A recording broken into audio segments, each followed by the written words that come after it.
menyiapkan alat, yaitu ada alat tulis, kemudian leaflet. Dengan Mbak Dina umur 16 tahun ya? Oh iya. Hari ini keluhannya tadi apa? Keluhannya gatal di lipatan paha dan di alat kelamin. Oh ya, sebentar ya, saya siapkan alat terlebih dahulu. Ya. Menyiapkan alat, kemudian cuci tangan terlebih dahulu. Mbak Dina, silakan masuk. Mari Mbak, silakan duduk. Sebelumnya saya tutup tirainya terlebih dahulu ya. Ya. Perkenalkan Mbak, nama saya Tri Apriliana, saya yang bertugas pada pagi hari ini.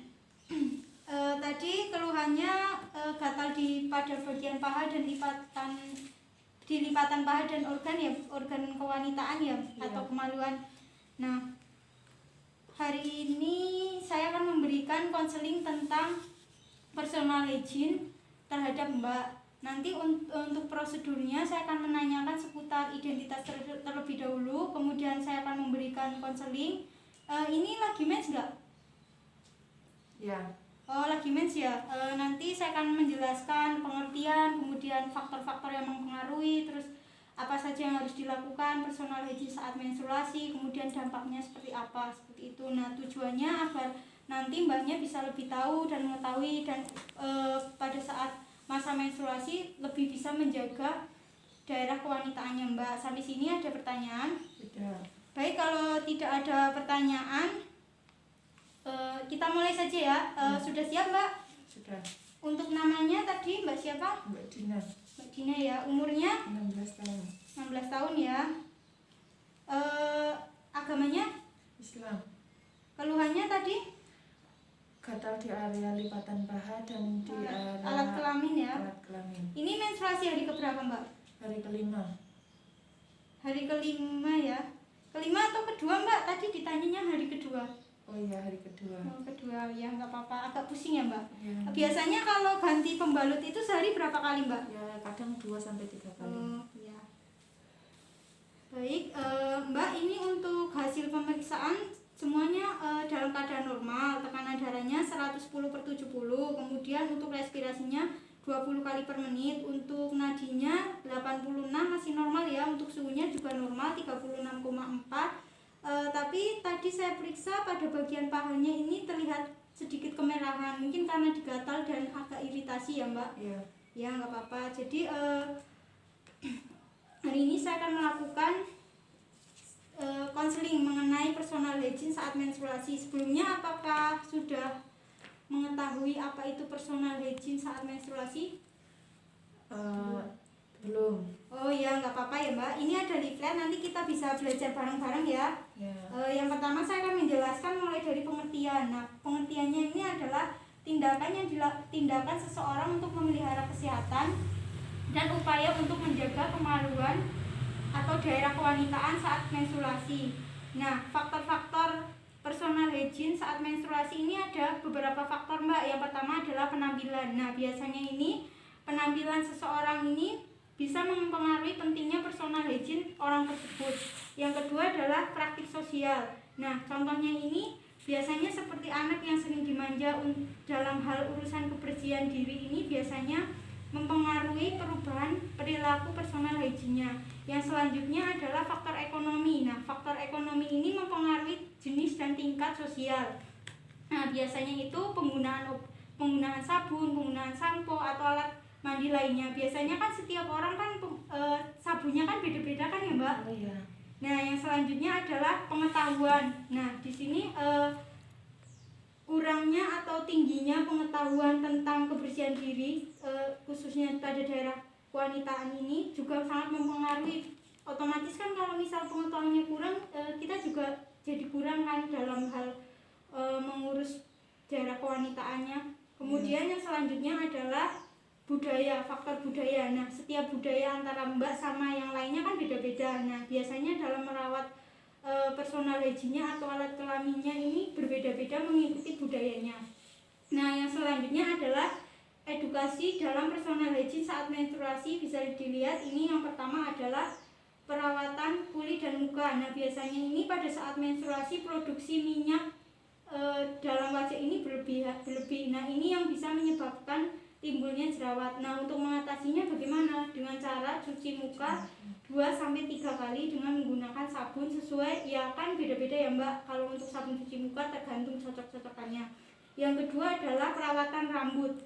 Nah, perawatan rambut ini juga sama, saat menstruasi ini produksi minyak pada rambut juga berlebihan Mbak. Nah, yang menyebabkan rambut cepat lepek, cepat berminyak. Iya kan Mbak, kalau menstruasi itu kadang rambutnya suka lepek kan Mbak? Iya.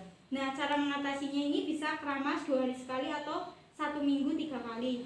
Kemudian cara menjaga tubuh dan organ kewanitaan. Nah, kalau untuk tubuh kan bisa dengan mandi 2 kali sehari. Kalau untuk organ mungkin bisa membersihkan daerah kewanitaan menggunakan air bersih, hindari menggunakan antiseptik, cairan antiseptik, kemudian dikasih bedak atau parfum itu tidak boleh ya Mbak.